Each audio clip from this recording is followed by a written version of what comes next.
Okay, so I got this Game Boy Advance off of Goodwill. It's supposed to be working and just in need of some tender loving care. It's kind of dirty. Bit of gamer gunk on it. Actually, quite a lot of gamer gunk on it, but that's not a problem. We could get rid of that. Let's make sure it's working. Goodwill has been dishonest before. Tetris test. The only test. All right. Let's test a Game Boy Advance game, I guess. Okay, so it works. What I plan on doing with this is replacing this screen with a backlit screen. I've never opened a Game Boy Advance. I've never tried to do a backlit mod on a Game Boy Advance, but let's go for it. It looks like there is a Phillips head over the battery cover. That's cute.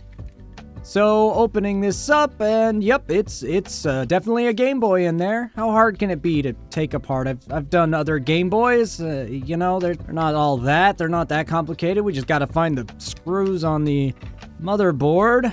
There they are. It looks like there's two of them. There's a spot for a third, so I'm assuming this is missing a screw, so someone's been in here before. Undo the ribbon cable. Ribbon cables are the bane of my existence, but we'll get it done, I guess. Now, we got to get the screen out, though. To do that, the crunch method. Don't be alarmed.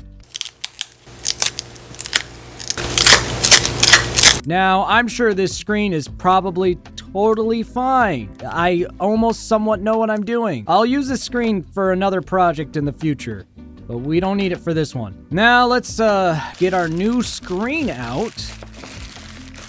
I have no idea how to install this screen, and the problem with Game Boy mods is, oh look, new ones of these that I don't need.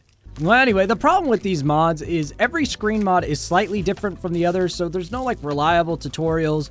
Videos like this aren't going to be helpful either because I'm going to do it wrong, I'm sure, but I'm just going to kind of figure this out as we go. Basically, I have a general knowledge of motherboards and computers. I kind of know what I'm doing sometimes, so we're just gonna hope for the best. That's what we do around here. So I decided to clean this with alcohol and polish. I ended up throwing it in soap and water anyway because it was dirtier than I realized, but you know what? It's fine. Things happen. I'm not super concerned with doing this mod correctly because I don't plan on selling this Game Boy. This is gonna be my personal driver. I will be modding and selling future Game Boy Advances, but for my first one, I figured I'll just keep it for me. Everything's nice and clean now, so we gotta get everything nice and dry as well before grabbing our mod kit, screen thing, whatever, and putting it all in there. Figuring this out was a pain. Got the ribbon cables, and there's this nice 3D bracket, so I don't think it needs to be cut, but yeah, it doesn't seem to want to fit, so I'm fiddling with it, trying every which way. How's this supposed to go without breaking anything? And I think I've got it, you know, just force it in there. I'm sure it'll just be fine, but hopefully I didn't already break it by really just jamming it in there. Let's find out.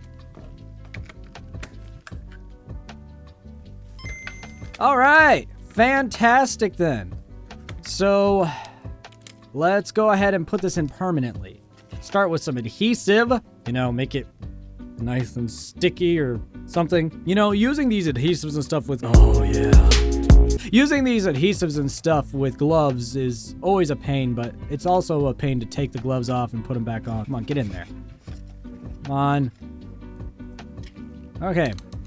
They didn't really give me any sort of insulation, so I'm just using plastic that I have. I don't want anything shorting. And now the screen's really dim. But that's fine, because we're going to put some controls in on this guy. Soldering time! Luckily, your view is blocked from my terrible soldering. Basically what I'm doing is I'm doing 3 wires to attach to the select L and R buttons. This will allow this particular mod, in theory, to have a menu for changing the brightness, the color, the style of everything. And yeah, I looked up a schematic of the motherboard on a forum, and I'm gonna attach the wires where that forum said I need to attach them.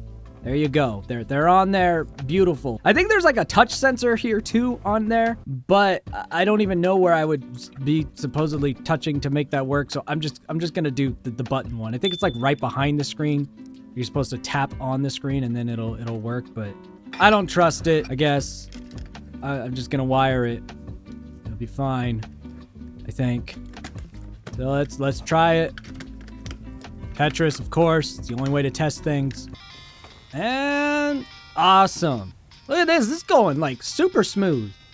I don't know how this is going so smoothly, like, but all right. So let's get the glass cover on, get all the dust out of there, and make it beautiful. We might just have an easy victory for the first time ever. Now that some more dust and gunk got onto there, so I had to spend a lot of time re-cleaning this, because even though dust will eventually get under here because it's not a perfect seal, I don't want dust under there like from the start. So tape is your friend.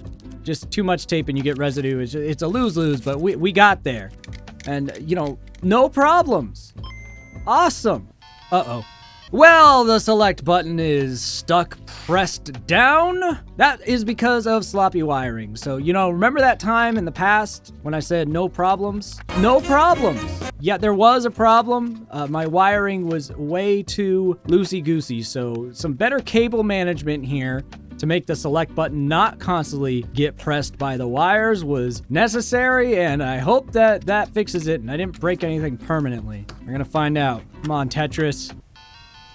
Oh, okay, we're good. Let's do a final reassembly, hopefully a final reassembly, and battery cover for good luck. A little more dust on here, and okay, everything's working. Let's make sure our button combos are still working. Beautiful. Let's play an actual Game Boy Advance game, because why not? Nightmare, glutton for punishment.